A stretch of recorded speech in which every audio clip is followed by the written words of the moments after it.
ঘুম থেকে ওঠার পর এই যে লেগে পড়লাম সকাল সকাল বাসি কাজ করার জন্য। তো চলো ভিডিওটা শুরু করি। এখন বাজে ওই 6:30টার মতো, 6টা 6:30 মতো বাজে। তো এখন থেকে আর বাবুকে ঘুম থেকে ওঠানোর জন্য ডাকতে হয় না। কদিন থেকে দেখছি ও একাই ঘুম থেকে উঠে যায়। হ্যালো, মিনতি লাইফস্টাইল ব্লগে তোমাদেরকে অনেক অনেক ভালোবাসা। তো এগুলো হচ্ছে আমার হাওয়া দেওয়ার জন্য। মানে যখন কারেন্টটা চলে যায় তখন তো বাবু ভীষণ কীরকম করে, শুধু পাওটাও কীরকম করবে না করবে ছাটাছাটি করে। তো হাওয়া দিলে পরে একটু ঘুমায়। কালকে রাতে যেহেতু কারেন্টটা চলে গেছিলো, এটা দিয়েছিল ওর বড় মা, যে এটা দিয়ে বাবুকে হাওয়া দিবি। তো সেই জন্য তো জানো, আজকে সকালে উঠেই বাইরের উঠানটা আগে ঝাড় দিয়ে ফেলেছি। উঠান ঝাড় দেওয়া হয়ে গেছে, তারপরে চলে এলাম ঘরে। তো ঘরটা আমি এখন গোছগাছ করে তারপরে ঝাড় দেবে। যে দেখতে পাচ্ছ বালিশের কভার, তারপরে একটা কোল বালিশ, এগুলো সব আমি নিজে বানিয়েছি, আমার হাতে বানানো। আমাদের একটা লেপ ছিল, পুরনো লেপ, সেই বিয়ের লেপটা। তো বিয়ের লেপটা কদিন আগে ভেঙে বানানো হয়েছে, আর তোষকটা তো আবার নতুন করে বানানো হলো। বিয়ের তোষক ছিল, ওটা ভেঙে আরও কিছু তুলা ভরে তারপরে তোষক বানিয়েছি। আর পুরান লেপটা ভেঙে আমি কিছু 4-5টা 6-7টার মতো বালিশ বানিয়েছি। তো আমার ঘরের দেখো এই যে কালারগুলো দেখতে পাচ্ছ খুঁটিতে, বা এই যে টিনের মধ্যে যে রঙগুলো করা হয়েছে, এগুলো আমার বিয়ের আগেই করা হয়েছে। যখন ওরা নতুন ঘর দিয়েছে তখন থেকেই এই টিনের মধ্যে কালার করেছে পুরো ঘরটাতেই। এটা তো অনেক বড় ঘর, মানে আমরা থাকি একটা রুমে, আর একটা রুমে ঠাকুমা থাকে, আর মাঝখানের রুমে ননদ থাকতো। তো ননদের তো বিয়ে হয়ে গেছে, তো এই ঘরটা ফাঁকাই আছে, একটা বিছানা আছে।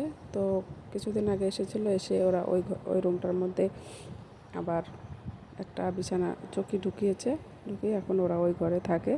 তো আমাদের ঘরটা একটু ছোট ছোট, মাঝখানে যেহেতু আর একটা রুম আছে, সেই জন্য 2টা রুম হলে হয়তো ঘরটা অনেক বড় হতো। আমাদেরটাও ওই ঘরটা তো অনেক বড়, আমাদেরটাই ছোট। তো তোমাদের সঙ্গে গল্প করতে করতে আমার বিছানা তোলা কমপ্লিট হয়ে গেছে। তো দেখো চোখের নিচে এখন আমি ভাবছিলাম যে পরিষ্কার করব না, এখন দেখি যে ভীষণ নোংরা পড়েছে। দু একদিন পর পরে আমি যাতে, যেহেতু ঘরে ব্যাগ বানানো হয়, ব্যাগগুলো বস্তাগুলো দেখতে যতটা পরিষ্কার মনে হোক, কিন্তু এগুলোর মধ্যে ভীষণ নোংরা থাকে। এতটা বেশি থাকে না, হালকা হালকা থাকে।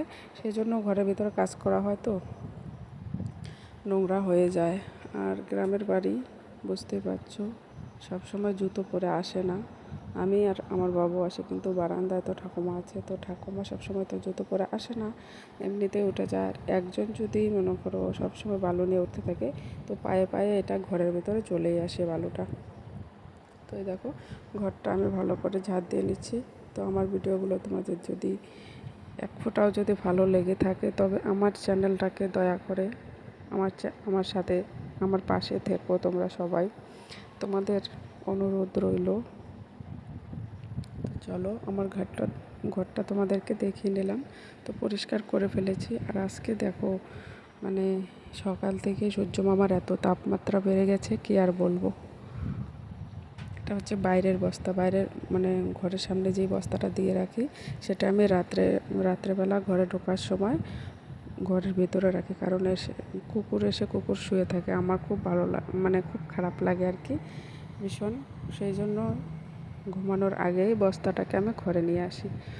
তো কে কোথা থেকে দেখছো আমার ভিডিওগুলো কমেন্ট করো, লাইক করে পাশে থাকো। আর ব্যাগের কাজ তো কালকে করতেই পারি নাই, গরমে 3 ডজন 2.5 ডজন ব্যাগ বানিয়েছি। তো সম্পূর্ণ ব্যাগ রয়েছে, আজকে বানাবো।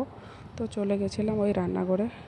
তো আমার রান্নাবান্না কমপ্লিট। আর দেখতে পাচ্ছিলে ভুট্টার যে এগুলো হয়, সেগুলো কালকে বিকেলবেলা বৃষ্টিও আসছে, আর এদিকে উঠান ভর্তি করে রেখেছি। এত কষ্ট হয়েছে এগুলো তুলতে, একা একা বস্তায় ভরেছি কিছু, আর কিছু আমার রান্নাঘরে এনে রেখে দিয়েছি। তো তোমাদেরকে আমি আগেও বলেছি যে আমরা কলের জল খেতে পারি না, কলের জলে যে এতটা আয়রন। তো রান্নার পর থালা বাসন যা ছিল সব কিছু মেজে ঘষে নিয়ে এসেছি। কড়াইটা দেখেছো কত চকচকা করে রেখেছি। আর আমার এই ছোট্ট রান্নাঘরটি কেমন পরিষ্কার পরিষ্কার পরিচ্ছন্ন থাকলে আমার খুব ভালো লাগে। আর বাইরের তোমাদেরকে একটু দেখিয়ে নিলাম উঠান টোঠান। তো বাবু এসে গেছে, এখন বাজে ওই 9টা 9:30টার মতো। তো দুজনে মিলে খেয়ে নেব। তারপরে যে কিছু জামা কাপড় কাছাকাছি ছিল ধুয়ে দিলাম।